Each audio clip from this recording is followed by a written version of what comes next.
mesdames et messieurs, distingués invités, je suis honoré de prendre la parole aujourd'hui pour ouvrir le dialogue national sur la gestion des réfugiés. Et de prime abord, je vais souhaiter la bienvenue à la délégation. Une nouvelle fois, le dialogue est organisé à Tajora. Je voudrais à cette occasion remercier le secrétaire général du ministère de l'Intérieur, le secrétaire exécutif de Mars, ainsi qu'Evidal, de nous donner l'opportunité de nous réunir et discuter de la gestion des réfugiés et des déplacements forcés. Alors que nous nous rassemblons ici, nous sommes conscients que la question des réfugiés reste l'une des plus urgentes de notre temps. Nous sommes témoins des mouvements de population massive et de personnes qui fuient la violence, la guerre et la persécution dans leur pays d'origine. Notre pays a été un exemple dans la gestion des réfugiés. Nous sommes fiers de notre tradition d'hospitalité et de notre engagement envers les valeurs de la dignité humaine, de la tolérance et de la coexistence pacifique. Partie prenante du cadre d'action globale pour les réfugiés, la République de Djibouti a mis en place un plan d'action et des législations permettant de favoriser l'intégration socio-économique de cette population haute.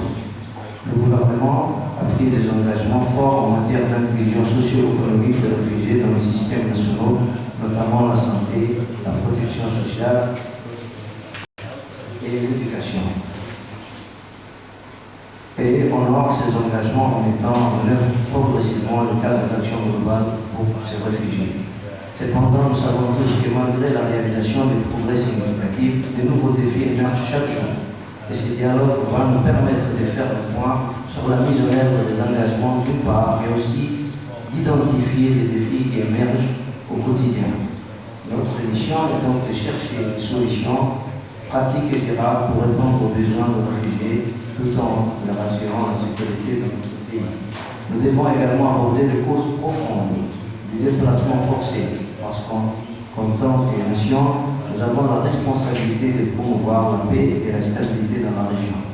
Je suis convaincu que ce dialogue national va permettre, primo, à identifier les défis liés à la protection et à l'intégration des réfugiés, ainsi qu'à identifier les besoins et les priorités. Secondo, de trouver des solutions durables au déplacement forcé. Et tertio, de renforcer la coopération et la collaboration entre les différents acteurs impliqués dans la gestion des réfugiés et des déplacements forcés.